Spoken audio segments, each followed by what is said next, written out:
Bismillahirrahmanirrahim. Assalamualaikum warahmatullahi wabarakatuh. Alhamdulillahi rabbil alamin. Wabihi nasta'in ala umurid dunya waddin. Wa sallallahu wasallam ala nabiyyina Muhammadin wa ala alihi wa sahbihi wa man sara ala nahjihi wa iktafa bi atharihi wa da'a bi da'watihi wa istanna bi sunnatihi ila yaumiddin. Amma ba'du. Alhamdulillah, bersyukur kita pada Allah Subhanahu wa taala. Pada pagi ini kita dapat bertemu dengan izin dan limpah nikmat kurniaan Allah Subhanahu wa taala untuk kita meneruskan perbahasan kita berkenaan dengan Asmaullah Al-Husna, nama-nama Allah yang maha indah dan lagi mempunyai sifat yang tertinggi. Baik, jadi insya-Allah pada siri kali ini kita akan membahaskan berkenaan dengan nama Allah Al-Jamil. Al-Jamil, iaitulah yang terindah, yang tercantik, yang maha indah, yang maha cantik. Baik, jadi nama Allah Al-Jamil, baik, antara nama Allah yang sabit di dalam sunnah Nabi sallallahu alaihi wasallam, iaitulah sebagaimana yang diriwayatkan oleh Imam Muslim di dalam sahihnya dari Abdullah bin Mas'ud radhiyallahu anhu, dari Nabi sallallahu alaihi wasallam bersabda, la yadkhulul jannata man kana fi qalbihi mithqala dzarratin min kibr. Qala rajulun inna ar-rajula yuhibbu an yakuna thawbuhu hasanan wa na'luhu hasanan.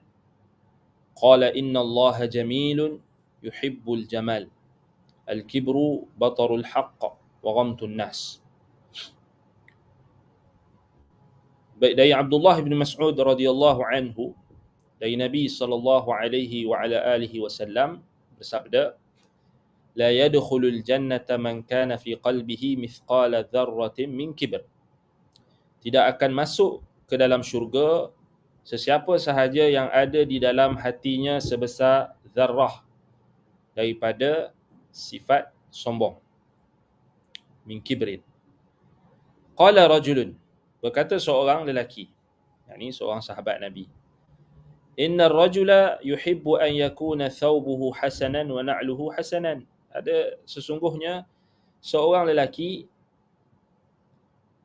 cintakan pakaiannya, sukakan pakaiannya itu cantik, dan kedua sepatu ataupun dua sandalnya, slipernya ataupun kasutnya itu juga cantik. Faqala, kata Nabi SAW, inna Allaha jamil yuhibbul jamal. Sesungguhnya Allah itu jamilun, yakni yang tercantik, yang terindah, yang maha cantik, yang maha indah. Yuhibbul jamal, dan dia menyintai keindahan, dia menyintai kecantikan. Al-kibru, kata Nabi SAW, sombong itu batarul haqq, menolak kebenaran, wa ghamtun nas, dan meremehkan manusia. Baik, jadi hadis yang agung ini, di dalamnya terdapat nama Allah Al-Jamil. Di sinilah kita kata dalil yang menunjukkan nama Allah Allah itu antara nama-namanya yang maha indah, Asma'illahil Husna Al-Jamil, iaitulah yang maha indah, yang maha cantik. Kita boleh jugalah yang tercantik, yang terindah. Terjemah yang tercantik, yang terindah, yang maha indah, yang maha cantik. Baik, jadi dalam hadis tersebut Nabi SAW jelaskan kepada para sahabat bahawasanya pengakhiran bagi orang yang ada sifat sombong. Dan kita dah bincangkan pada nama Allah yang sebelum ini, Al-Jabbar, Al-Mutakabbir, Al-Jabbar yang Al-Mutakabbir. Kita bincang tentang Al-Mutakabbir sebelum ini. Dan tidak selayaknya bagi manusia yang hina, yang dina, yang diciptakan dari saripati air yang hina, mimma'im mahin, tidak selayaknya mereka bersifat sombong Sebab itu sombong itu dalam hadis Nabi SAW menyebutkan, iaitulah hadis qudsi, Nabi Allah Subhanahu Wa Taala sebutkan, al-kibriya'u ridai wal 'azamah izari. Yakni kesombongan itu adalah ridai, yakni selendangku, wal 'azamah izari, keagungan itu pakaianku. Maknanya Allah Subhanahu Wa Taala sahaja pemilik keagungan dan keangkuhan. Itu hadis yang diriwayatkan oleh Imam Ahmad dan selainnya, demikian juga Imam Muslim dengan lafaz yang berbeza, al-kibriya'u ridai. Ini Allah Taala berfirman dalam hadis qudsi, ya Allah kata al-kibriya'u ridai, yakni kesombongan itu adalah pakaianku ataupun selendangku. Wal 'azamatu izari, keagungan itu adalah pakaianku. Baik. Menunjukkan kepada kita tak selayaknya seorang manusia itu bersifat sombong. Sebab itu Nabi SAW sebut dalam hadis yang menjelaskan tentang sifat keindahan Allah, sifat kecantikan Allah Subhanahu Wa Taala itu, Nabi mulakan dengan menyebut tentang pengakhiran orang yang ada dalam hatinya sebesar zarah perasaan sombong. Jadi bahayalah, la yadkhulul jannata man kana fi qalbihi mithqala dzarratin min kibrin. Tidak akan masuk syurga sesiapa yang ada di dalam hatinya sebesar zarah daripada kesombongan. Kemudian seorang sahabat tanya.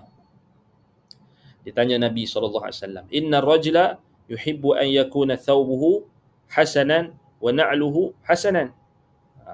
So dia tanya Nabi lah, dia tanya macam mana kalau seorang lelaki atau seorang individu dia sukakan pakaian yang cantik, thawbuhu hasanan wa na'luhu hasanan, kasut dia pun kasut yang cantik. Kiaskanlah dengan semua perkara yang berkait dengan yang dihalalkan oleh Allah Subhanahu Wa Taala lah, yang diharuskan. Jam cantik kan, nak apa lagi? Kereta pun nak cantik, apa lagi? Rumah pun nak cantik kan. Semua nak cantik kan. Maknanya fitrah manusia, dia sukakan keindahan, dia sukakan kecantikan kan. Semua nak cantik. Maknanya sahabat ni dia tanya Nabi, macam mana kalau orang tu dia suka kecantikan? Adakah itu termasuk dalam kategori kesombongan? Ini maknanya di sini ada satu salah faham yang berlaku pada seorang sahabat ni.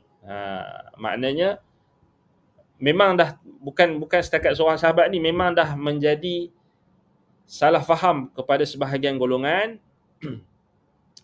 Mereka menyangka yakni kecantikan itu, keindahan sesuatu perkara itu dari sudut keindahan pakaian, keindahan perkakas yang dihalalkan oleh Allah Subhanahu Wa Taala, itu termasuk dalam kesombongan. Adakah itu termasuk dalam kesombongan? Maka Nabi SAW menjawab, innallaha jamilun yuhibbul jamal. Sesungguhnya Allah itu maha indah, Allah itu maha cantik, dia yang tercantik. Yuhibbul jamal, dan dia menyintai kecantikan, dia menyintai keindahan. Al-kibru batarul haq wa ghamtun nas. Sombong itu menolak kebenaran dan meremehkan manusia. Itu sombong. Adapun sombong ini maknanya Nabi SAW nak bagi tahu dekat sahabat tadi dan nak bagi tahu dekat kita semua umatnya, sombong ini tidak ada kena mengena dengan pakaian yang orang pakai. Sombong ini tidak ada kena mengena dengan kasut yang orang pakai. Tak ada kena mengena. Tapi sombong ini dia punya takrifnya menolak kebenaran dan meremehkan manusia. Baik. Poinnya di sini kita nak sebut tentang isbat nama Allah Al-Jamil. Jadi sebab Nabi SAW kata, innallaha jamilun yuhibbu al-jamal. Sebab Nabi kata Allah itu jamil. Jadi kaedahnya bila Nabi SAW sebut Allah itu dengan satu nama, maka itu antara termasuk daripada nama Allah. Bila Nabi SAW sebut tentang satu nama dan sifat yang terkandung dalam nama tersebut, maka itu adalah termasuk dalam nama Allah. Sebab itu para ulama sepakat Al-Jamil termasuk daripada ismun min asma'illahil husna. Nama daripada nama-nama Allah yang maha indah. Baik. Jadi apa makna nama Allah Jamil ini? Al-Jamil. Nama Allah yang mulia ini menunjukkan thubutul jamalillahi subhanahu wa ta'ala fi asma'ihi wa sifatihi wa fi dhatihi wa af'alihi. Apa makna bila kita kata Allah Ta'ala ni cantik? Allah Ta'ala ini maha indah, maha cantik. Apa maknanya? Jadi kita terus direct kepada makna. Maknanya Allah Subhanahu Wa Ta'ala itu cantik dalam nama-namanya. Sebab itu kita kata Asma'ul Husna. Yakni cantik dalam nama-namanya. Cantik ni apa benda? Kita tengok cantik ni sesuatu yang indah, yang menggembirakan hati apabila kita melihat atau mendengar, yang dapat dicapai dengan panca indera lah, sama ada kita lihat, kita dengar dan kita rasa. Jadi apa sahaja yang dapat menggembirakan hati, yang dapat menenangkan hati, dapat menggembirakan hati kita apabila kita melihat atau kita mendengar ataupun kita merasainya. Kita tengok maknanya, itulah makna cantik kan. Makna cantik ni dia ada pada zat dan ada pada sifat. Kan? Pada zat contohnya, orang kata cantik apa? Cantik molek. Cantik apa lagi? Cantik molek, maksudnya dia tu comel lah. Tengok apa lagi kita kata, istilah orang kita ni cantik molek apa lagi, cantik apa lagi. Dia ada banyak kan, orang Melayu kita dia kaya juga dengan bahasa-bahasa ni. Kalau kita tengok balik, maknanya cantik lah, maknanya cantik. Maknanya bila kita tengok, dia menenangkan hati kita, mententeramkan hati kita. Contohnya bila kita tengok persekitaran yang cantik. Kita tengok taman yang indah, yang cantik. Sebab apa? Sebab dia memang cantik. Tak bolehlah kita nak sifatkan melainkan dia cantik. Maknanya kita tengok sesuatu yang indah. Maknanya cantik. Baik, mententeramkan hati. Maknanya kalau kita tengok tak serabut lah. Tak serabut. Kat rumah kalau rumah tu disusun dengan rapi, ada dia punya apa orang panggil, decorate dengan cantik, tersusun, kemas, cantik, ada lagi dengan hiasannya, pokok-pokoknya, ada hiasan ininya, hiasan itunya, ataupun yang simple tetapi kemas, cantik, kita kata cantik. Tapi kalau rumah yang serabut, rumah yang kita kata apa, yang bersepah, yang penuh sampah, yang busuk, semualah kan, yang tak terurus, jadi tak cantik lah. Macam itulah kita katakan. Baik, jadi itu pada zat dan pada sifat. Maknanya pada sifat, maknanya pada, boleh juga pada sifat ni dari sudut cantik, dari sudut kita kata kita istilah kita cantik pada perangai. Perangai dia ni tak cantik lah, contoh kan. Ataupun boleh juga dikatakan tentang kesihatan, sesuatu yang kita kata yang diukur sesuatu tu. So, bacaan paras gulanya itu cantik. Maknanya cantik tu maknanya apa, senang nak cakap, cantik ni indah lah, maksudnya bagus kan.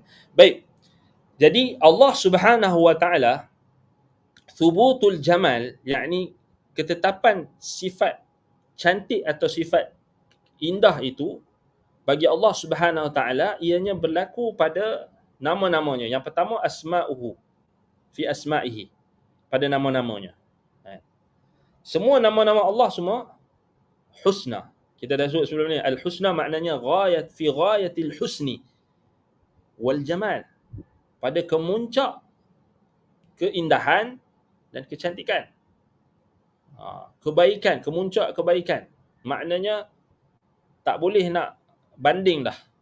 Walillahil mathalul a'la, kata Ibn Abbas radhiyallahu anhuma, walillahi wasful a'la. Bagi Allah itu sifat yang paling tinggi. Mathalul a'la maknanya wasful a'la, sifat yang paling tinggi. Kan? Maknanya tertinggi daripada seluruh sifat-sifat yang ada pada makhluk, bahkan tak boleh nak dibandingkan dengan makhluk pun. Hal ta'lamu lahu samiyya, ada tak yang boleh kita bandingkan dengan Allah? Tak boleh. Jadi bila kita isbatkan sifatul jamal, yakni sifat keindahan, kecantikan yang ada pada nama Allah Al-Jamil, ianya pada yang pertama sekali pada namanya, yang kedua pada sifatnya, fi asma'ihi, pada yang pertama pada namanya, yang kedua pada sifat-sifatnya. Sudah tentulah semua sifat-sifat Allah yang maha tinggi itu semuanya maha indah, semuanya jamil, semuanya cantik belaka. Kan?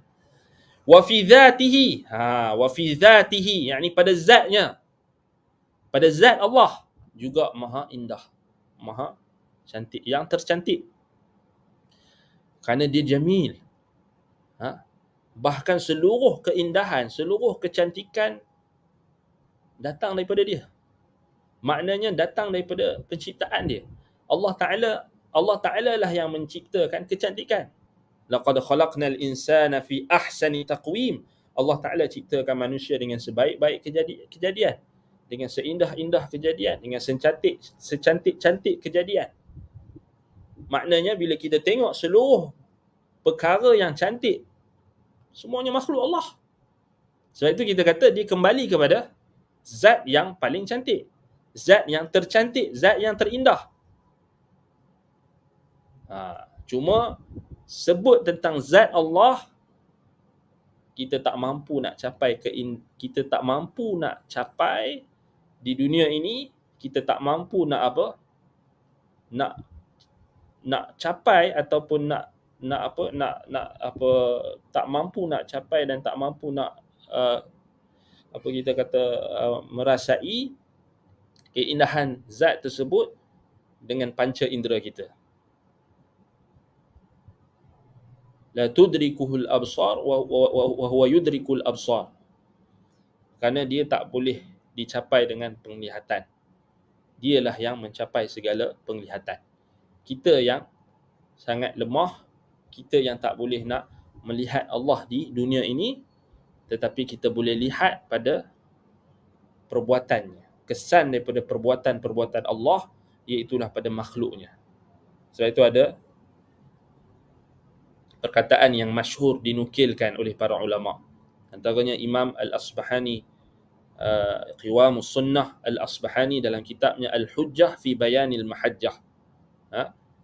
Imam Al-Asbahani ada sebut tentang bab berkenaan dengan tafakkaru fi khalqillah wala tafakkaru fi dhatillah. Yang ini sebenarnya dia bukan hadis. Sebab kalau kita tengok dalam sanad, dalam riwayat tersebut adanya dha'f, tetapi yang masyhur ianya adalah perkataan yang dinukilkan daripada ulama. Tafakkaru fi khalqillah wala tatafakkaru fi dhatillah. Lalu kita dengar kan?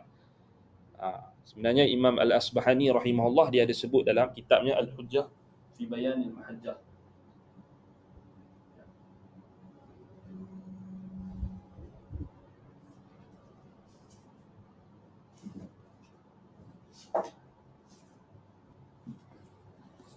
Dalam Al-Hujjah fi Bayanil Mahajjah, Imam Al-Asbahani ada sebut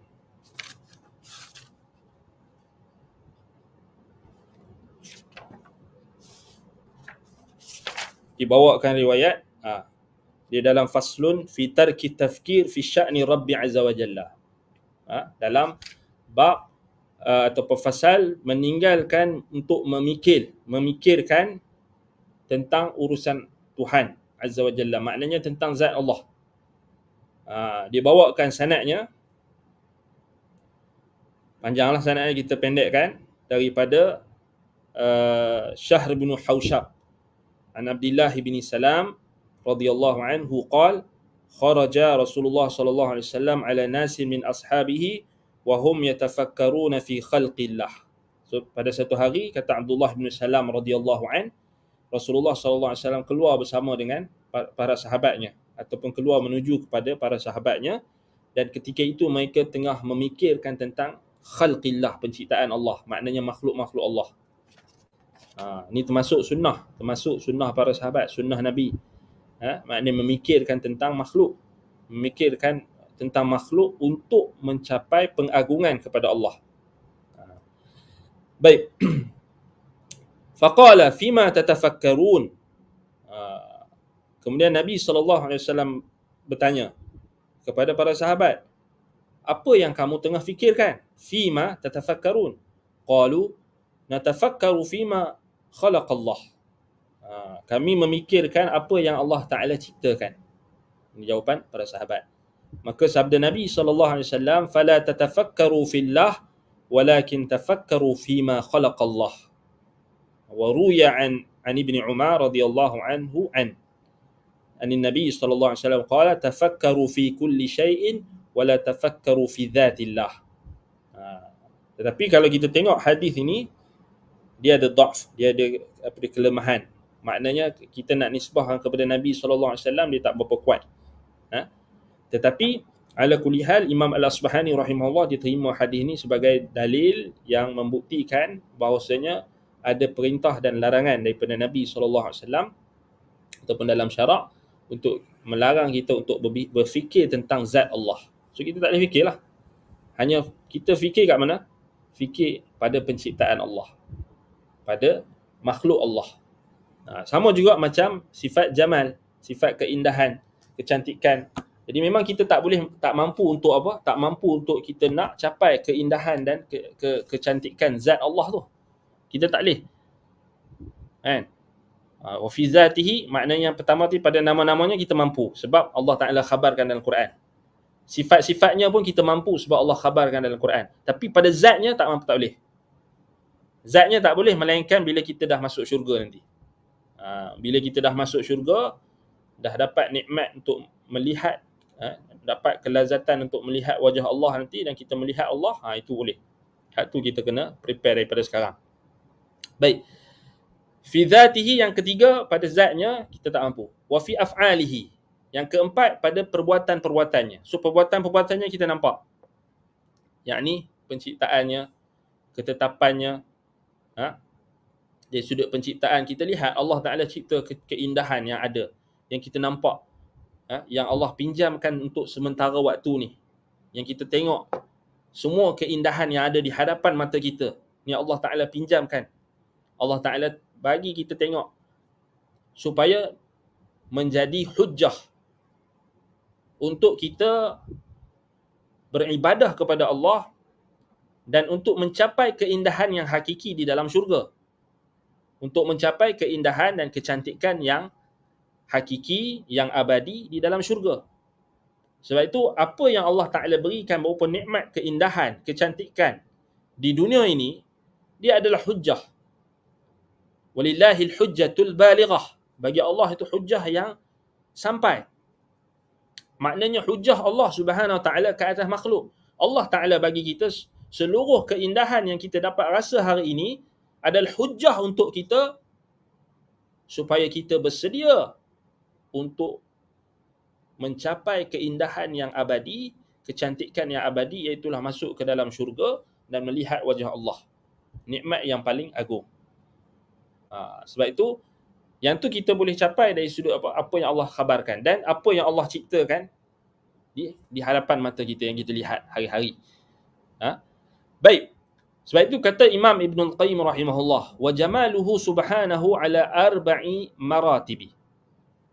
Kecantikan dan keindahan Allah Subhanahu Wa Ta'ala ada dalam 4 martabat. Dilihat pada 4 martabat. Yang pertama, jamalul zat. Kita sebut tadi keindahan dan kecantikan zat. Yang ni kita tak boleh capai melainkan masuk syurga nanti. Lilladzina ahsanul husna wa ziyadah. Bagi orang yang melakukan kebaikan, al-husna. dia akan mendapat al-husna, yakni syurga. Dia akan mendapat ganjaran yang terbaik, iaitulah syurga. Wa ziyadah, dan tambahan. Kata Nabi SAW, tambahan itu ditafsirkan oleh Nabi SAW, an-nadharu ila wajhillah, melihat wajah Allah. Sebab itu Nabi SAW doa, sentiasa berdoa, Allahumma inni as'aluka ladzatan nazar ila wajhik. Ya Allah, aku memohon kepadamu kelazatan melihat wajahmu. Baik. Wa jamalus sifat. Wa jamalus sifat, yakni keindahan dan kecantikan pada sifat. So ini kita boleh lihat dan kita boleh capai sebab Allah Ta'ala khabarkan melalui Al-Quran dan Allah utuskan Rasul. Jamalus sifat. Dan Allah ciptakan makhluk yang ada di sekeliling kita dan kita termasuk daripada keindahan yang Allah Ta'ala jadikan. Jadi Allah Ta'ala dah tegakkan hujah. Wa jamalus sifat. Yakni seluruh apa kita kata sifat-sifat yang Allah Ta'ala, yang ada pada Allah Subhanahu Wa Ta'ala terzahir dari sudut kesan dia, dari sudut kita kata penciptaannya pada makhluk. Wa jamalul af'al, yakni keindahan dan kecantikan perbuatan pada perbuatan Allah. Yakni macam tadilah kita kata, maknanya apa yang Allah Ta'ala tetapkan, keindahan yang ada pada batang tubuh kita. So Allah Ta'ala jadikan cantik dah manusia ni. Laqad khalaqnal insana fi ahsani taqwim. Thumma radadna asfala safilin. Baik. Contohnya Allah Ta'ala jadikan pada batang tubuh kita. Maknanya matanya ada dua. Kemudian ada bulu matanya. Kemudian ada hidung. Kemudian ada mulut. Kemudian ada telinga. Dah cukup indah dah. Dah cukup cantik dah. Baik. Itu contoh. Kemudian di alam ni Allah Ta'ala jadikan adanya langit dan bumi, adanya bulan dan bintang, adanya pepohon, adanya buah-buahan, adanya haiwan. Haiwan pula ada berbagai jenis, dan ada haiwan yang cantik, ada haiwan yang kita lihat pelik, ada yang cantik, dan kesemuanya fatabarakallahu ahsanul khaliqin. Semuanya menunjukkan kesempurnaan dan juga menunjukkan keindahan Allah tabarakallah. Tabarakallahu wa ta'ala ahsanul khaliqin, yang merupakan sebaik-baik pencipta. Dan kita tengok, kita semua nampak keindahan makhluk ciptaan Allah Subhanahu wa ta'ala. Yang kalau kita nak sebut satu-satu memang tak mungkin akan boleh untuk kita sebut dan hitungkan, kerana terlampau banyak. Terlampau banyak. Baik, sebab itu disebut sebagai jamalul af'al, yakni di keindahan dan kecantikan perbuatan Allah. Wa jamalul asma', yakni keindahan, kecantikan nama-nama Allah. Yang ni kita dah sebut tadi. Kata Imam Ibnul Qayyim, fa asma'uhu kulluha husna. Nama-nama Allah kesemuanya husna, baik. Bukan setakat baik, bahkan mencapai kemuncak kebaikan yang tertinggi. Wa sifatuhu kulluha sifatul kamal. Semua sifat-sifat Allah adalah sifat yang sempurna. Wa af'aluhu kulluha hikmatun wa maslahatun wa adlun wa rahmah. Kata Imam Ibnul Qayyim rahimahullah, perbuatan-perbuatan Allah, yakni ketetapannya, penciptaannya, kehendaknya, kesemuanya penuh dengan hikmah, wa maslahah, kebaikan, wa adlun, keadilan, wa rahmah, dan rahmat. Wa amma jamalul zat wa ma huwa alaihi fa amrun la yudrikuhu siwah. Ini kita sebut tadi. Adapun keindahan zat, kecantikan zat, yakni zat Allah, wa ma huwa alaihi, dan apa yang ada pada Allah Subhanahu wa ta'ala zatnya, fa amrun la yudrikuhu siwah, sesuatu yang tak dicapai melainkan dia sahaja. Allah Ta'ala saja yang tahu. Mana kita nak tahu Allah punya zat tu, kita tak tahu. Sebab itu tak mungkin dicapai. Sebab apa? Sebab Allah tak cerita dekat kita. Allah tak bagi tahu dekat kita dia punya zat macam mana, tapi Allah cerita dekat kita sifat-sifat dia. Walillahil asmaul husna fad'uuhu biha. Allah Ta'ala cerita nama-namanya. Allah Ta'ala ceritakan sifat-sifatnya. Nampak? Wala ya'lamuhu ghairuhu. yang tidak mengetahui tentang zat Allah itu melainkan dia saja, selainnya tidak ada. وليس عند المخلوقين منه إلا التعريفات تعرف بها إلى من أكرمه من عباده.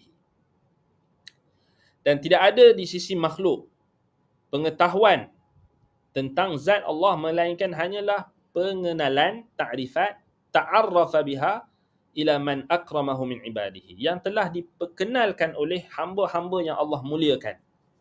Siapa? Para nabi dan rasul. So para nabi dan rasul lah diutuskan untuk mengenalkan kita kepada Allah. Cuma para nabi dan rasul mereka tak datang, mereka tak diutuskan untuk cerita pasal zat Allah. Mereka hanya menceritakan tentang nama Allah dan sifat-sifatnya. Innani anallahu la ilaha illa ana fa'budni wa aqimis salata li dhikri. Allah kata kat Nabi Musa AS ketika Allah wahyunya kepada Nabi Musa AS. Inni anallah, aku sesungguhnya aku Allah. La ilaha illa ana, tidak ada ilah yang berhak disembah melainkanku. Fa'budni, sembahlah aku. Wa aqimis salata li dhikri, jadikanlah solat untuk mengingatiku. Itu saja. Sudah. Semua nabi dan rasul Allah utuskan, Allah tak suruh mereka cerita zat Allah, tak. Cerita tentang nama-nama dan sifatnya dan apa hak yang mereka perlu laksanakan, iaitulah tauhid, ibadah. La ilaha illa ana fa'budni, sembahku. Allah kata dekat Nabi Musa. Wa aqimis salata li dhikri, taat kepada aku dengan dirikan salat. Dirikan salat untuk mengingati saja. Allah tak suruh para nabi dan rasul melampaui batasan yang tak mungkin dicapai oleh kita. Nabi dan rasul tak datang, dia tak cerita rupa Allah macam mana. Nabi dan rasul tak turun, tak diutuskan untuk melukis rupa Allah, tak ada. Sebab itu kadzaba aduullah, kadzabal yahudu wan nasara, berdustalah Yahudi dan Nasrani apabila mereka menggambarkan rupa Allah. Dustalah yang duk buat gambar-gambar, duk buat potret-potret dalam kitab mereka tu, dalam buku mereka. Tak malu, tak segan melukis dan menggambarkan rupa Allah. Ta'ala Allahu amma yaquluna 'uluwan kabira. Maha tinggi Allah, maha suci Allah daripada apa yang mereka katakan, dengan ketinggian, maha sempurna, maha suci Allah daripada apa yang mereka sifatkan. Sebab tu dalam Quran Allah dah sebut dah. Qalatil yahudu yadullah maghlulah. Ghullat aydihim wa lu'inu bima qalu bal yadahu mabsutatan yunfiqu kaifa yasha. Orang Yahudi kata tangan Allah tu terbelenggu. Tengok tak macam mana depa sifatkan Allah. Ghullat aydihim. Tangan mereka lah yang terbelenggu. Mereka lah yang kedekut. Mereka lah yang bakhil. Walu'inu bima qalu. Dilaknat apa yang mereka ucapkan. Sebab mereka telah menyifatkan Allah dengan sifat yang kurang. Sifat yang tak sepatutnya. Yang tidak layak bagi Allah Subhanahu Wa Ta'ala. Mereka telah menyamakan Allah dengan makhluk. Allah Ta'ala batalkan kepercayaan dan juga keyakinan mereka. Allah Ta'ala tempelak perbuatan mereka. Dan Allah larang kita umat Islam untuk ikut jalan mereka. Sama juga orang Nasrani. Menyatakan Allah itu ada 3. Allah itu ada anak. Allah Subhanahu Wa Ta'ala murka. Bahkan Allah jadikan makhluk-makhluknya turut marah di atas ucapan mereka. An da'au lirrahmani walada. Wa ma yanbaghi lirrahmani an yakuna lahu walada. Mereka mengatakan Allah itu ada anak. Sedangkan tak sepatutnya. Tak sepatutnya perkataan mereka itu. Iaitulah mereka mendakwa bagi Allah itu ada anak. Sedangkan Allah lam yalid wa lam yulad wa lam yakul lahu kufuwan ahad. Dia tidak beranak dan tidak diperanakkan. As-Samad, yang dia adalah Tuan bagi segala sesuatu dan dia tak berhajatkan kepada makhluk. Tetapi mereka, orang Yahudi dan Nasrani, mereka telah kurang ajar dengan Allah. Sebab itu, adakah kita masih lagi kita nak kata orang yang rupakan Allah macam ni, kita boleh lagi kita nak kata saudara kita boleh kata nak kata depa tu masih lagi kita kena berkasih sayang dengan Yahudi dan Nasrani, mereka orang beriman juga, tak boleh lah. Kan? Ni orang yang nak menyeru kepada pluralisme agama. Dan ini sangat-sangat kita kata tak sepatutnya orang beriman meletakkan kita kata kasih sayang mereka kepada orang-orang yang kufur kepada Allah Subhanahu Wa Taala dengan kufur yang jelas. Baik. Jadi kita bukan macam orang Yahudi dan Nasrani yang menyamakan Allah dengan makhluk, dengan mereka merupakan, melukis kan, dan tak segan silu mereka lukis rupa Allah, mereka lukis dekat dalam gereja-gereja mereka, mereka lukis dalam potret-potret, mereka lukis dalam buku-buku, dalam buku-buku yang mereka anggap sebagai suci. Jadi ini adalah sesuatu yang kita kata sangat tidak patut dan berlawanan dengan keindahan dan juga ketinggian sifat Allah Subhanahu Wa Taala. Baik. Kata Imam Ibn Al-Qayyim rahimahullah lagi, wa af'aluhu kulluha hikmatun wa maslahatun wa adlun wa rahmah. Maknanya bila sebut af'aluhu, perbuatan Allah, semuanya hikmah. Kerana dia Al-Hakim. Kerana nama Allah Al-Hakim, dia mempunyai sifat hikmah, iaitulah kebijaksanaannya meliputi segala sesuatu. Al-Hakim maknanya kebijaksanaan Allah meliputi segala sesuatu. Wa maslahah, kebaikan yang Allah Ta'ala limpahkan kepada ciptaan dia, kepada makhluknya. Wa adlun, keadilan. Wa rahmah, dan rahmat. Wa rahmati wasi'at kulla syai'. Kata Allah Subhanahu Wa Ta'ala, rahmatku meliputi segala sesuatu. Jadi bila kita sebut af'aluhu, perbuatan Allah, apa yang kita boleh dapat? Maknanya apa? Termasuklah perbuatan Allah adalah penciptaan Allah. Dan termasuklah apa? Perbuatan Allah, kalamullah, perintahnya dan larangannya. Itu kita kena faham. Hak tu kita kena bagi ingat dekat orang-orang yang mempertikaikan hikmah ataupun mempertikaikan ketetapan Allah Subhanahu Wa Taala. Mereka jahil tentang Allah. Sebab itu mai mana datang orang yang mempertikaikan keadilan Allah, yang mempertikaikan perintah Allah, yang mempertikaikan ketetapan Allah. Mai mana? Mai daripada kejahilan. Sebab mereka tak kenal Allah. Sebab itu kalau kita kenal Allah Subhanahu Wa Taala, kita tahu Allah Taala af'aluhu kulluha hikmatun wa maslahah wa adlun wa rahmah, dan ini termasuk dalam keindahan dan kecantikan nama Allah dan perbuatannya. Maknanya semua perbuatan Allah itu semuanya hikmah, semuanya bijaksana. Tak seperti makhluk. Tak seperti manusia. Sebab itu kita tengok manusia, perbuatan dia tak semua hikmah. Sebab manusia Allah Ta'ala jadi apa? Jadikan zaluman jahula. Allah Ta'ala jadikan manusia ni, tabiat dia zaluman jahula, zalim. Sangat suka kezaliman. Banyak buat zalim. Maknanya banyak letak sesuatu bukan pada tempatnya. Betul tak? Manusia ni dia letak sesuatu bukan pada tempatnya, dia zalim. Allah Ta'ala jadikan manusia ni zalim. Zaluman jahula. Jahil. Bila jahil itu yang menzalimi diri sendiri, menzalimi maknanya juga meletakkan sesuatu bukan pada tempatnya. Cuba kita tengok berapa ramai orang yang zalim sekarang.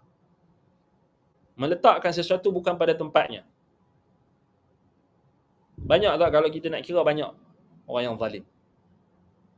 Orang yang buat dosa, orang yang buat syirik, sudah tentulah zalim. Kerana dia meletakkan peribadatan bukan pada tempatnya. Hak peribadatan dia letak kepada selain Allah, bukan pada tempatnya.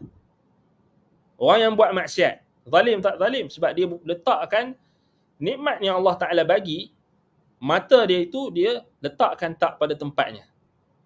Mata yang sepatut dia melihat dan meneliti keindahan ciptaan Allah, untuk dia mentauhidkan Allah, untuk dia mengagungkan Allah, untuk dia mengesakan Allah Subhanahu Wa Taala, tapi mata yang Allah Taala bagi sebagai alat untuk dia tafakkur, untuk dia tadabbur, untuk dia menambahkan keimanan, dia telah meletakkan alat ini pada bukan tempatnya dengan dia melihat maksiat. Zalim. Dia letak mata dia tu pada bukan tempatnya. Allah Ta'ala bagi mata dia untuk dia melihat keindahan ciptaan Allah, untuk dia mengesakan Allah, untuk dia mentadabburi tanda-tanda ayat-ayat kekuasaan Allah. Dan Allah halalkan dia, mata dia itu untuk melihat perkara yang halal, yang dihalalkan kepadanya. Untuk dia melihat isteri dia. Tetapi dialihkan untuk melihat perkara yang haram, yang tak dihalalkan untuknya. Zalim. Berapa banyak kezaliman yang telah manusia buat hari ini. Ditambah lagi dengan fitnah media yang kita kata masuk ke dalam rumah kita saban hari, setiap saat, setiap detik. Tepuk dada tanya iman. Mana mata kita? Di mana kita guna mata kita ketika itu? Adakah kita gunakan mata ini untuk melihat perkara yang dihalalkan oleh Allah? Paling tinggi sekali adalah mata ini kita kena gunakan untuk mengagungkan Allah. Macam mana cara dia? Macam mana cara kita guna mata kita ni? Untuk kita mencapai keindahan Allah, kecantikan nama-namanya, sifat-sifatnya adalah dengan melihat makhluknya. Ada orang buat lawyer buruk, dia kata. Tahu lawyer buruk? Lawyer buruk ni, lawyer buruk lah. Ha? Selalunya orang geng-geng falsafah. So, sebab mereka punya takrifan kecantikan dan keindahan tu agak bahaya. Bahkan sangat bahaya. Bila mereka mentakrifkan keindahan dan kecantikan itu di apa kita kata tanpa batasan. Sebab itu orang falsafah ni, bagi dia tengok orang bogel pun bagi dia indah. Dia tak tengok pada apa yang Allah tetapkan syariat. Dia tak tengok pada perbuatan Allah dari sudut Allah menetapkan sesuatu. Ya, Allah memang ciptakan kita indah. Tetapi Allah Subhanahu Wa Taala telah memerintahkan kita untuk menutup aurat.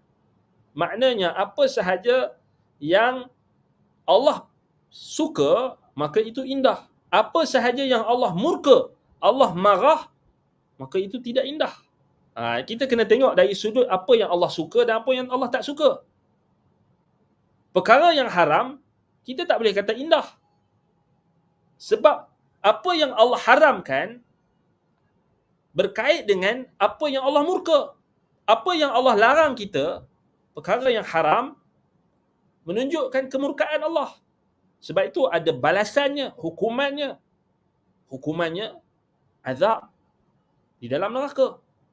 Menunjukkan kemurkaan Allah. Bila Allah murka pada sesuatu perkara, menunjukkan perkara tu tak indah. Ini kena faham.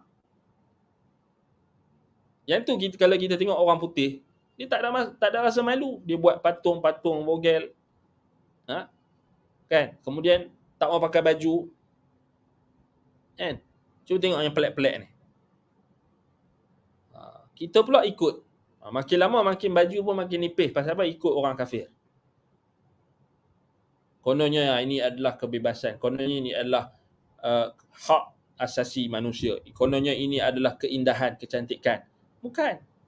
Apa sahaja yang berlawanan dengan perintah Allah, maknanya ianya dimurkai oleh Allah. Bila dia dimurkai oleh Allah, bila benda tu dimurkai dimurkai oleh Allah Subhanahu Wa Taala, Allah tak redha dengan perbuatan tersebut, maknanya dia tak indah. Maknanya dia tak cantik. Walaupun memanglah pada dasarnya Allah Ta'ala ciptakan manusia ni semua cantik. Semua dah indah. Tetapi bila Allah Ta'ala dah tetapkan kepada manusia ada peraturan yang kamu kena ikut. Antaranya kamu kena tutup aurat. Kamu kena tutup aurat. Kamu wajib tutup aurat. Kerana aurat itu Allah Ta'ala tak jadikan sebagai bahan tatapan mata manusia. Aurat itu perlu ditutup. Iblis sahaja yang nak supaya aurat kita dibuka. Sebagaimana yang berlaku pada kedua ibu bapa kita, Nabi Adam alaihi salam dan Hawa. Jadi itu saja jawapan. Maknanya orang yang kata ni indah, keindahan, ni beauty. Dia boleh kata beauty. Keindahan bila membuka aurat. Dia kata ni apa salahnya? Ini makhluk ciptaan Allah. Ini salah. Kan? Ini salah. Kalau macam tu kita katakan dia, cuba kita ambil najis. Ambil najis. Kemudian kita letak kat muka dia. Kita ni keindahan je. Beauty. Boleh. Dia tak marah lah kawan. Tahu pun busuk. Tahu pun benda tu tak elok. Kan? Cuba ambil benda, ambil najis binatang ke apa, baling kat muka dia. Ni keindahan cakap kat dia. Tahu pula tu buruk. Kan? Tak buat. Kita tak buat lah macam tu, nak bagi tahu kalau dia tak faham juga. Kalau tak faham juga. Maknanya bukanlah keindahan itu ditentukan dengan selera kita, dengan apa yang kita rasa. Tak, keindahan itu yang pertama sekali perlu ditentukan dengan apa yang Allah suka dan apa yang Allah tak suka. Apa yang Allah suka semua indah. Allah halalkan pernikahan, maka pernikahan itu indah. Apa sahaja yang melibatkan pernikahan yang halal, indah belaka. Allah haramkan perzinaan, maka semua yang ada pada perzinaan, semua pakej yang ada pada perzinaan, semuanya buruk, hodoh, tak cantik. Hak tu kita kena letak. Allah halalkan Allah perintahkan seorang wanita untuk menutup aurat. Maka menutup aurat itu indah. Dan Allah haramkan untuk wanita membuka aurat. Samalah lelaki dan wanita. Jadi buka aurat lelaki dengan wanita hodoh walaupun orang pandang cantik. Kena habaq macam tu sebelah ni kan. Walaupun orang pandang cantik, walaupun orang kata normal. Ni kita kena nasihat sikit lah. Sahabat-sahabat kita, saudara-saudara kita. Kan sekarang ni zaman-zaman kita dah, alhamdulillah kita dah, Allah Ta'ala bagi nikmat. Kita dah boleh balik keluar untuk buat aktiviti. Hak yang ada kawan-kawan kita bersukan dan sebagainya, beriadah dan sebagainya. Alhamdulillah. Kita seronok tengok. Semakin kehidupan semakin nak kembali ke normal. Kita doakan Allah Subhanahu Wa Ta'ala selamatkan kita. Allah Subhanahu Wa Ta'ala berikan kesihatan kepada kita semua. Kita doa Allah Subhanahu Wa Ta'ala angkat terus wabak ini. Dalam masa yang sama kita masih kena beringat. Kita kena jaga-jaga, kena waspada. Pertama sekali dengan diri kita, dengan dosa-dosa kita, dengan nikmat yang Allah Ta'ala bagi, adakah kita bersyukur? Kena muhasabah, kena banyakkan berdoa. Jangan kita lalai dan leka walaupun dah pandemik ni makin berkurangan. Tapi jangan kita leka, jangan kita waspada, jangan kita leka. Kita kena harus selalu berwaspada. Jadi kita tengok ada orang bila dia dapat nikmat, maka dia terlupa. Kan? Dapat nikmat sihat, dia terlupa. Hak tu kena ada peringatan tu. Fadzakir bil Quran man yakhafu wa'id. Bagi peringatan dengan Quran bagi orang yang takut dengan peringatan ataupun ancaman yang ada dalam Quran. Fadzakir fa inna dzikra tanfa'ul mu'minin. Berikan peringatan, sesungguhnya peringatan itu akan bermanfaat untuk orang-orang beriman. Dapat memberi manfaat kepada orang-orang beriman. Jadi ada orang lelaki, samalah orang lelaki, orang perempuan samalah. Lah ni buka aurat ni bukan orang perempuan, orang lelaki pun terfitnah dengan sukan. Selalunya sukan, riadah. Kalau nak naik basikal, cycling tu, tutuplah aurat dengan sempurna. Orang lelaki sama, perempuan pun lagilah. Tapi lah ni kita tengok orang lelaki pun lebih kurang sama je. Pakai ketat-ketat sampai nampakkan tubuh. Nampakkan bentuk tubuh, nampakkan aurat, maka tak boleh. Janganlah kita terlampau nak ikut trend. Kita ikut trend orang tu kata kena pakai ketat-ketat baru boleh kayuh laju. Tak payah ikut trend, kita ikut syariat. Kalau ikut trend ni dia akan binasa. Apa saja trend yang ada kita ikut, habis binasa lah. Sebab itu ikut syariat, bukan ikut trend. Maknanya kalau nak bersukan tu tutup aurat lah. Bukan tak boleh bersukan. Naik basikal. Tak ada masalah. Tapi tutup aurat. Bagi sempurna. Laki tu tak payahlah pakai ketat-ketat tu. Maknanya tutup aurat dengan sempurna. Tak payahlah cuba nak cari rukhsah. Cuba nak cari tatabbu' rukhas. Nak cari kononnya pendapat kata lutut ni bukan aurat. Cuba tu. Dia punya bersungguh tu nak cari. Dia punya bersungguh nak cari alasan. Nak kata benda tu boleh juga. Keluar daripada khilaf tu lebih selamat. Tutuplah senang.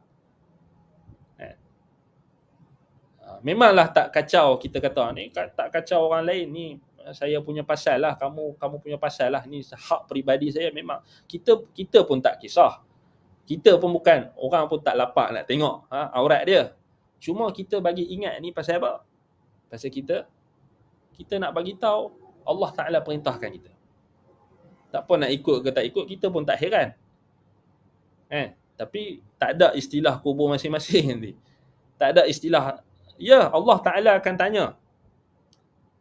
Tapi orang yang bagi peringatan, dia dah laksanakan tanggungjawab.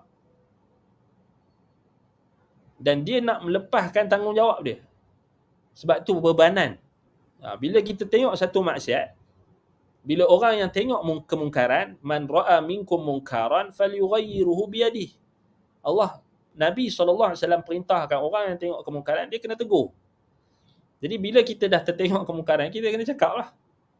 Walaupun tak kira lah secara umum ke, secara khusus ke, tapi tetap kena nasihat. Kita habaq baik-baik lah. Mungkin ada jiran kita ke, habaq baik-baik. Tak terima tak apa. Kita tak boleh paksa, nak buat macam mana? Tak terima, kita nak kata apa, tak apalah. Dia pula ada alasan dia pula. Dia bagi hujah dia juga. Dia kata, tak, ni ada dalam hadis Nabi. Tak tetapkan aurat apa. Lutut ni aurat. Dia boleh bagi pula alasan. Tapi tak apalah. Kalau dia ada pendapat dia sekalipun, tapi paling kurang pakai pakaian yang tutup aurat, maknanya yang sempurna. Yang sempurna. Kita kata Nabi SAW sebut dalam hadis, man tashabbaha biqaumin fahuwa minhum. Siapa yang menyerupai satu kaum, maka dia termasuk di kalangan mereka. Kita takut duk tengah naik basikal tu, duk kayuh basikal tu, tiba-tiba kita tak minta lah, tiba-tiba terjatuh basikal ke, dalam keadaan tak tutup aurat, dalam keadaan pakai macam pakaian orang-orang yang dibenci dan dimurkai oleh Allah, pakai macam pakaian orang kafir, kita takut nanti dia mati dekat tengah jalan tu, Allahul musta'an.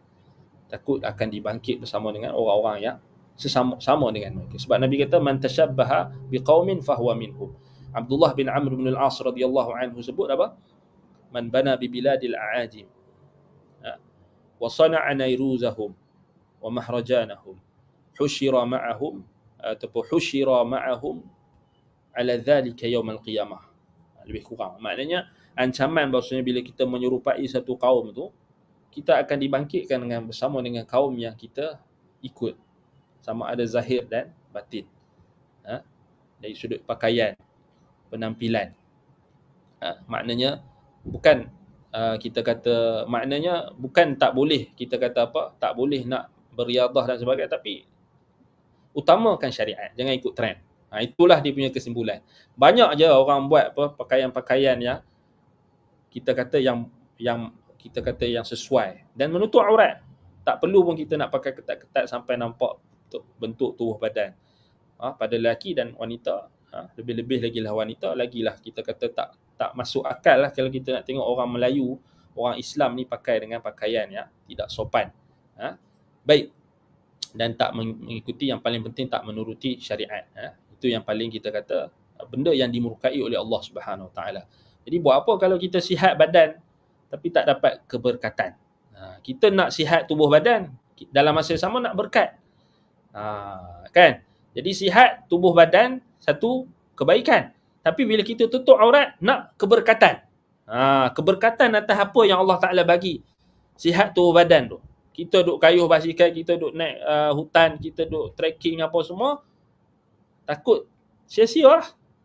So kita nak supaya bila kita ikut syariat ni, keberkatan. Buat apa kalau kita sihat tapi tak berkat? Biarlah sihat dan berkat. Itu kita kena ingatkan. Benda ni maknanya ialah benda yang kadang-kadang orang lupa kan. Kadang-kadang orang lupa, jadi kena ingatkan. Baik.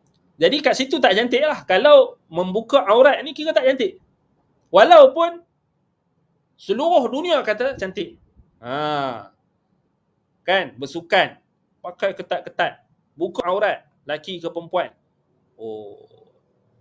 Semua dunia kata, seluruh netizen kata cantik. Seluruh netizen kata bagus. Tak dikira. Semuanya kita kena masuk dalam tong sampah saja pendapat netizen tu. Senang cerita. Netizen ke, betizen ke, kretizen ke, apa benda ke, semua campak masuk dalam tong sampah. Tak bernilai. Tak bernilai. Yang kita lihat syariat Allah. Syariat Allah. Hak tu. Jangan ikut trend. Ni asal ada trend baru je, semua kita nak ikut. Trend tu nak ikut, trend ni nak ikut. Orang buat macam ni, orang buat bercanggah dengan syarak pun, kita tak ikut juga. Jangan. Sebab tu apa sahaja yang bercanggah dengan syarak, dia bukan cantik. Tak cantik walaupun manusia pandang cantik. Apa dia lagi? Orang yang kata orang panggil cantik. Ratu cantik. Pertandingan ratu cantik. Semua satu dunia kata ratu cantik. Peringkat dunia ke peringkat apa, semua orang kata cantik. Tak cantik sebenarnya. Buruk. Hodoh. Jijik. Benda yang mungkar. Tak cantik. Nampak? Macam tu cara kita pandang. Bukannya kita tengok, ini trend, orang kata cantik ni cantik lah. Tak. Sama juga kan orang perempuan pakai tudung yang tak sempurna, yang tak menutup dada. Orang kata cantik ni tudung bawal, tudung siakap, tudung keli, tudung apa lagi, macam-macam jenis tudung. Kita pun pening. Tudung lilit-lilit. Ada yang jenis pakai apa? Turban. Mereka ingat tutup rambut je.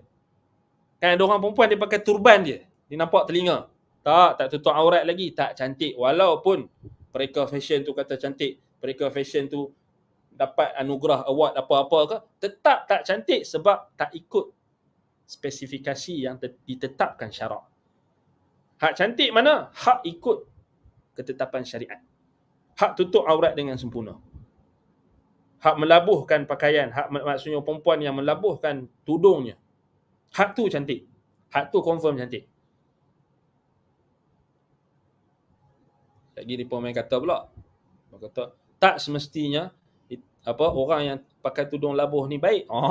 Dia main macam tu pula. Dia kata, tak semestinya orang yang tutup aurat ni baik. Kadang-kadang orang tutup aurat ni tak baik. Kita kata yang dilihat adalah perintah Allah, bukan dilihat pada orang yang buat tu. Kita tak diperintahkan untuk berhukum atau mengembalikan hukum kepada apa yang orang buat. Kita diperintahkan untuk berhukum dengan hukum Allah. Maknanya apa yang Allah tetapkan. Apa yang Allah suka dan apa yang Allah tak suka, yang tu. Apa yang Allah perintah, apa yang Allah larang. Bukan tengok orang buat. Dia kata ada orang pakai tudung, ada orang pakai niqab yang tak baik. Itu dia punya. Orang tu, individu tu yang salah. Bukan tudung tu, bukan niqab tu. Dia kata ada juga orang yang tutup aurat ni tapi jahat. Nak kira macam tu, habis. Jadi sia-sia lah. Sebab itu kita tak diperintahkan untuk tengok apa orang buat. Bukan tengok pada perbuatan manusia atau hamba yang buat tu. Sebab itu kalau kita jadikan kita punya neraca hukuman, neraca ukuran, rosak lah. Habis. Tak, kita tengok pada perintah Allah. Tengok, buka ayat Quran, tengok Al-Quran suruh buat apa. Suruh tutup aurat. Suruh labuhkan pakaian. Bagi wanita, labuhkan tudung. Suruh tutup aurat dengan sempurna. Tengok spesifikasi. Tengok apa yang telah ditetapkan dalam syarak. Bukan tengok orang buat, orang tu buat, orang tu buat, orang ni buat, orang tu buat. Bukan.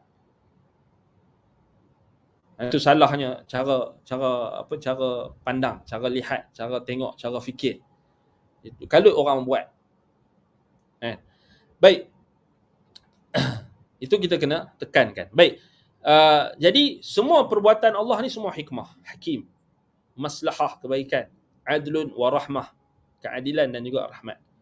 Wa amma jamalu dzat wa ma huwa alaihi, kita sebut tadi, fa inna dzalikal jamal masunun 'anil aghyari mahjubun yasturu rida wal izar.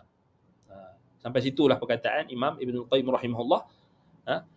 Kalau kita tengok kita tengok dia ada sambungan dia lagi, perkataan Imam Ibn Qayyim, dia kata wa min hadzal ma'na yafhamu ba'du ma'ani al-jamal dzatihi fa innal 'abd yataraqqa min ma'rifati al-af'al ila ma'rifati as-sifat wa min ma'rifati as-sifat ila ma'rifati dzat fa idza syahada syai'an min jamali af'al istadalla bihi ala jamali sifat thumma istadalla bi jamali sifati ala jamali dzat.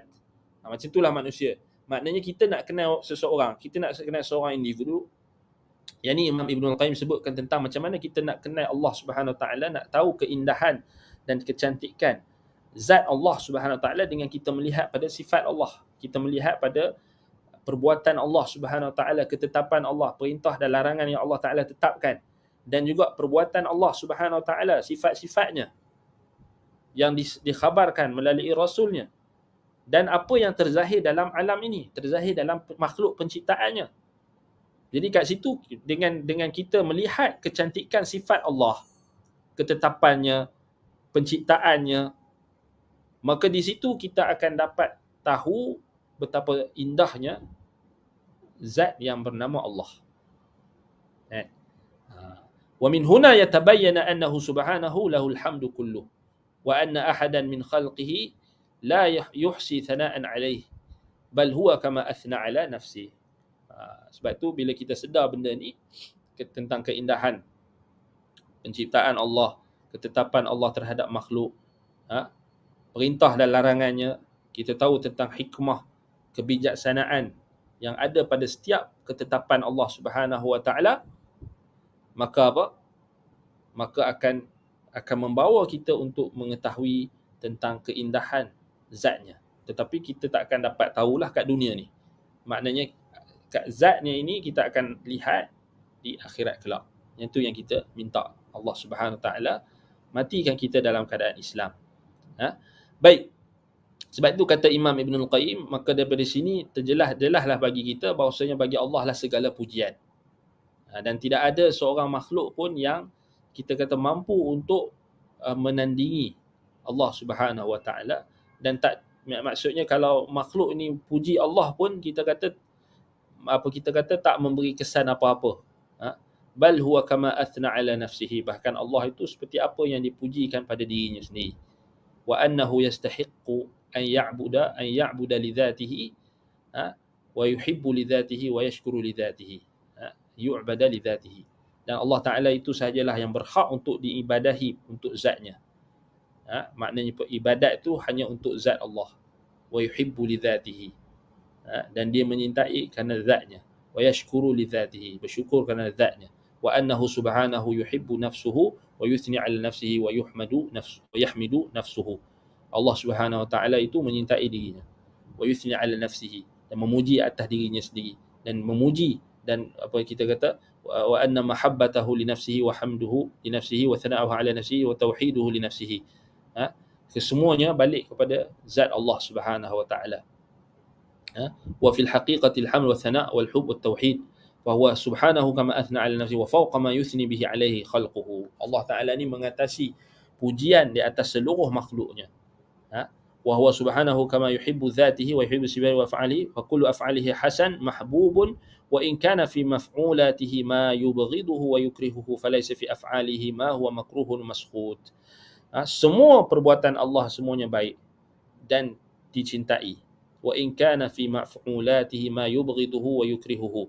Walaupun dalam sebahagian ketetapan atau perbuatan Allah itu ada yang Allah Taala tetapkan yang Allah benci.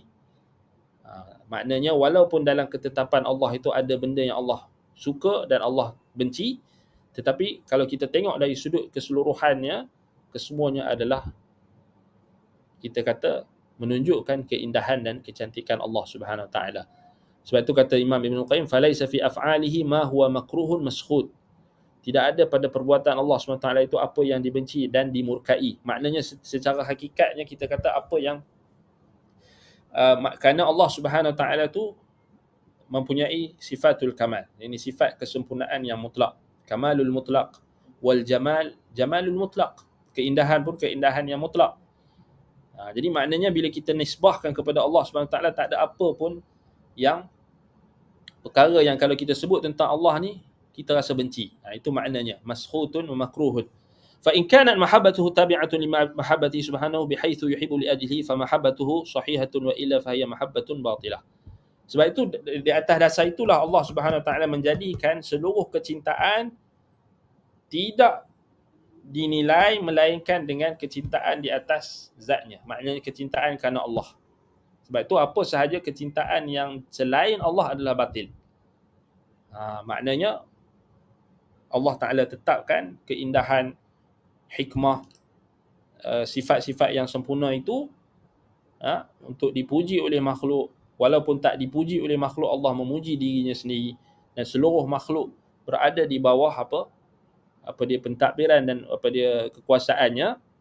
Maka itulah hakikat ilahiyah, hakikat ketuhanan. Maknanya kita kata semua keindahan, semua kecantikan itu kembali kepada Allah Subhanahu Wa Taala. Sebab itu ini kita kena faham yang kita sebut tadi. Maknanya apa sahaja kita nak ukur sesuatu tu cantik atau tak, bukan kita tengok pada apa yang kita rasa. Sebab keindahan dan kecantikan itu dilihat pada apa yang Allah Ta'ala tetapkan. Maknanya apa yang Allah Ta'ala tetapkan sesuatu itu, adakah ianya dicintai oleh Allah atau dimurkai oleh Allah. Apa yang dicintai oleh Allah itu cantik. Apa yang dimurkai oleh Allah, walaupun ada kecantikan padanya, keindahan padanya, keseronokan, kegembiraan padanya, tetapi hakikatnya dia bukanlah keindahan. Sebab itu Allah Ta'ala sebut tentang dunia ni kan. Allah umpamakan dunia ni, Nabi SAW umpamakan dunia ini dengan perkara yang kita kata sementara. Dan memang hakikatnya dunia ni sementara. Maknanya dia tidak akan kekal. Tidak akan kekal, dan hanya apa yang ada di sisi Allah itulah yang kekal, abadi. Baik. Panjang perkataan Imam Ibn Qayyim rahimahullah ni, tapi kita nak bagi tahu dekat sini, Imam Ibn Qayyim ada sebut lagi dalam Al-Jawabul Kafi, dia kata wal mahabbatu laha da'iyan. Yakni kecintaan itu dia ada dua faktor yang mendorong. Al-jamal wal ijlal. Yakni kecantikan dan juga pengagungan. Maknanya kecintaan tu dia terbina di atas dua dorongan. Kita suka dekat something, kita cinta dekat seseorang, dia akan balik pada dua dorongan. Kecantikan atau keindahan dan juga pengagungan, al-ijlal. Betul tak? Sebab apa kita seorang bapa disayangkan anaknya kerana al-jamal, keindahan, wal ijlal, pengagungan. Maknanya dari sudut tanggungjawab dan dari sudut anak itu adalah datang daripada tulang sulbinya. Begitulah juga seorang suami kepada isteri, kan? Seorang isteri kepada suami, kerana apa? Kerana kebaikan yang dia telah limpahkan, keindahan yang dia telah limpahkan. Kebaikan suami, kebaikan isteri yang dia telah limpahkan. Al-jamal kat situ bersifat, kita kata dia bukanlah dia adalah abstrak lah. Maknanya dia tak semesti pada batang tubuh saja. Dia bukan fizikal semata-mata. Dia termasuklah keindahan dan kecantikan dari sudut akhlak, dari sudut kebaikan yang dilimpahkan, dan sebagainya. Wal ijlal ni pengagungan. Maknanya kecintaan itu dibina di atas pengagungan. Contohnya seorang rakyat yang menyintai rajanya kerana pengagungan, kerana melihat kehebatan ataupun melihat kekuasaan yang ada pada seorang raja. Kerana itulah disebut sebagai ijlal. Ini kecintaan itu disebabkan didorong oleh al-jamal wal ijlal. Allah Kata Imam Ibn Qayyim, "Farrabbu ta'ala warrabbu ta'ala lahul kamalul mutlaq fi min dhalika fa innahu jamilun yuhibbul jamal." Maka Tuhan Allah Taala dia memiliki seluruh kesempurnaan yang mutlak. Keindahan, pengagungan yang kita dah sebut sebelum ni secara mutlak. Sebab itulah dialah yang paling berhak untuk kita cintai. Sebab dia memiliki seluruh makna kecantikan, keindahan dan juga kesempurnaan. Fa innahu jamilun yuhibbul jamal. Kerana sesungguhnya dia Allah Taala jamil. Maha indah, maha cantik. Bal jamal kulluhu lah. Bahkan seluruh keindahan, seluruh makna kecantikan dan keindahan tu miliknya. Kulluhu lahu. Semuanya milik Allah. Semuanya kembali kepada Allah. Keindahan yang kita lihat di dunia ini seluruhnya kembali kepada Allah. Kenapa? Semuanya ciptaan Allah. Fala yastahiqu an yuhibba li dhatihi min kulli wajhin siwah. Wal ijlal lahu kulluhu minhu fala yastahiqu an yuhibba li dhatihi min kulli wajhin siwah. Sebab itulah seluruh kecantikan, seluruh keindahan, makna-makna yang indah, yang cantik tu, yang sama ada yang kita boleh bayang atau yang kita tak boleh bayang, semuanya balik pada Allah. Sebab dia jamil. Dia zat yang maha indah, sifat-sifatnya yang maha indah, maha cantik. Dia yang tercantik daripada seluruh makna kecantikan. An yuhibba maknanya bila seluruh keindahan, kecantikan itu, pengagungan itu semuanya miliknya, maka tidak ada yang berhak untuk kita cintai kerana zatnya daripada selainnya. Maknanya tak ada yang boleh kita cintai lebih daripada Allah. Min kulli wajhin, daripada setiap sudut. Siwa. Tak ada makhluk ataupun tak ada sesuatu pun yang boleh dibandingkan kecantikan dia dengan kecantikan. Tak ada. Sebab itu termasuk dalam makna bahasa Arab daripada jamala ni juga jamal. Jamal. Jamal. Al-jamil. Al-jamal. Maknanya juga merujuk kepada yang perkara yang menghimpunkan sesuatu. Ini jama' asy-syai'. Kalau kita buka dalam kamus Arab, dia akan sebut antara makna asal jamala tu dia menghimpunkan segala sesuatu. Kaitan dia sangat jelas lah, kerana kecantikan ni, bila kita sebut kecantikan ni, dia akan dia cantik ni, dia kita kata apa, bila kita sebut cantik ni, dia benda yang sempurna kan, benda yang indah. Maknanya kita tengok daripada segenap sudut dia cantik. Contohlah kita ada benda, kita ada benda yang kita suka katakan. Contohnya apa dia, orang hari ni dia suka barang, perkakah, orang perempuan suka emas kan. Cuba suruh dia tengok emas tu cantik tak, okey dia akan kata cantik lah, dia kalis belah ni cantik, kalis belah tu cantik, kalis belah depan belakang cantik. Macam itulah nak kata kan. Orang muda lah ni dia suka apa, dia suka peranti, dia suka gadget, dia suka apa, dia suka benda yang cantik-cantik. Cuba suruh dia tengok setiap sudut cantik tak cantik. Tapi kok mana pun, bila sebut makhluk, bila sebut benda tu makhluk lah kan. Tak kira lah kereta ke yang dia suka, kok mana pun pasti takkan sempurna. Dia takkan boleh sempurna punya lah. Kalau dia beli emas beratus-ratus ribu sekalipun, dia takkan sempurna emas tu. Dari setiap sudut tak. Kereta dia beli, kereta apa? Orang hari ni pakai kereta Tesla. Tengok kereta Tesla tu cantik lah. Tapi dia kok mana pun dia akan ada cacat, dia akan ada kurang. Dia akan ada kekurangan. Kan? Tengok apa lagi, tengoklah apa pun. Dia tengok rumah, cantik dah rumah. Tengok kat depan cantik, tengok belakang buruk. Rupanya kat belakang buruk. Sebab apa? Sebab makhluk ni kalau cantik macam mana sekalipun, dia takkan cantik daripada segenap wujuh. Dia takkan cantik daripada setiap sudut. Pasti akan ada kekurangan. Pasti akan ada kekurangan. Betul tak? Sebab itu bila orang yang contoh orang yang bercinta. Time bercinta tu memanglah dia nampak cantik lah, dia punya power, dia punya makwa. Bertunang nampak cantik lagi, tapi bila kahwin habislah benda-benda buruk, benda-benda yang kekurangan, keaiban apa semua dia nampak. Sebab apa? Sebab manusia dia tak sempurna. Dia akan ada kekurangan. Betul tak? Pasti akan ada kekurangan. Tapi Allah Subhanahu wa taala walillahil mathalul a'la. Allah Taala tak ada bandingan. Allah Taala jamilun min kulli wajhin minal wujuh. Maha indah, maha cantik, maha sempurna daripada segenap sudut. Tak ada yang kurang daripada perbuatan dia, perintah dia, larangan dia. Itu kita kena faham. Bila Allah perintahkan kita solat, cantik. Oh, kita kata macam itulah. Maknanya bila kita nak faham konsep jamil, Allah ni jamil, kita kena tengok dengan mata yang luas. Kita kena tengok sudut pandang yang luas. Maknanya bukan setakat kita tengok. Memanglah kita semua tahu apa yang Allah cipta, alam ini, makhluk ni. Kita tengok bintang. Lah ni tak perlu beli teleskop lah. Dah ada software. Kita boleh tengok bintang yang sejauh berpuluh-puluh ribu kilometer, bilion kilometer. Kita boleh tengok bintang ni, bintang Sirius lah, bintang Sirius lah, apa benda lah. Boleh tengok kat software je sekarang. Cantik kita tengok bintang ni, tengok bulan ni, planet ni, kita tengok cantik dan indah. Tapi kita nak tengok jauh daripada itu.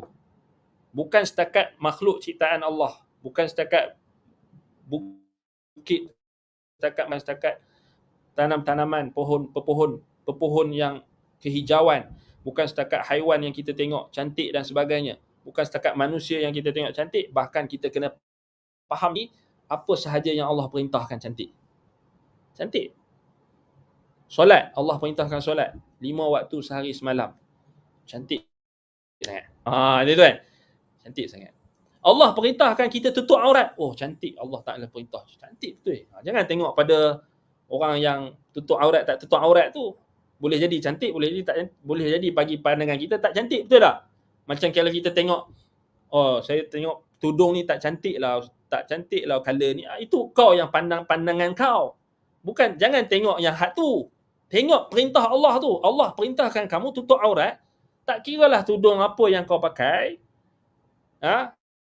melampaui batas, tutup sempurna, cantik lah. Walaupun tudung tu murah, walaupun tudung tu RM1, 50 sen pun cantik sebab kau tutup aurat. Jangan kau hanya kalut duk tengok, tudung Siti Khadijah, tudung Siti Aisyah yang ratus-ratus ringgit tu. Hak tu kita kena maknanya didik masyarakat kita macam tu. Maknanya tengok kecantikan tu dari sudut yang luas. Maknanya perintah dan lalu cantik. Itu juga masuk dalam jamil, yuhibbul jamal. Termasuk daripada makna cantik tu. Makna dari sudut ketetapan Allah, af'alihi, perbuatan Allah, ketetapan dia, perintah dan larangan dia. Kan? Kita kena faham.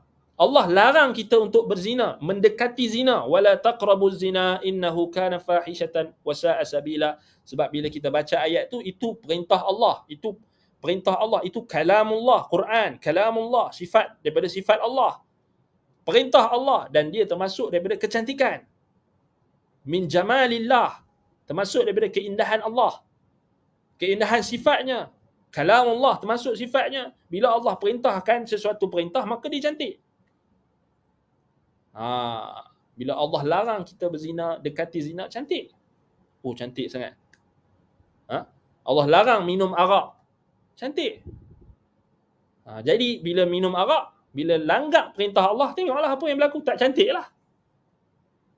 Langgar orang sana, langgar orang sini, mati orang sana, mati orang sini. Cantik ke? Tak cantik. Tengok muka orang yang kena langgar tu. Tak cantik lah. Itu nak bagi tahu, dia nak bagi faham mudah. Apa sahaja yang Allah perintah, cantik. Apa yang Allah larang, semuanya tak cantik. Itu maknanya. Apa yang Allah larang tu tak cantik. Jangan. Yang itu kita kena set minda kita. Macam tu cara kita tengok, cara kita faham syariat ni. Sebab itulah kata Imam Ibn Al-Qayyim rahimahullah sebut, orang yang faham tentang nama-nama Allah, dia akan faham tentang hikmah. Sebab itu ini antara termasuk maksudnya. Bila kita faham kecantikan dan keindahan Allah, kita kenal Allah Subhanahu Wa Taala, maka tak ada lagi kesangsian, tak ada lagi keraguan kita tentang perintah dan larangan Allah. Kerana termasuk daripada sifat Allah, dan dia termasuk dalam keindahan dan kecantikan Allah yang Nabi SAW kata, innallaha jamil yuhibbul jamal. Bukan setakat kita tengok cantik dari sudut penampilan, cantik dari sudut pakaian tu cantik, bukan. Bahkan cantik tu dia kena tengok lagi luas. Macam orang Melayu kita katalah, perangai dia ni cantik lah, perangai dia cantik kan. Boleh jadi dia pakai pakaian compang-camping tapi perangai dia cantik.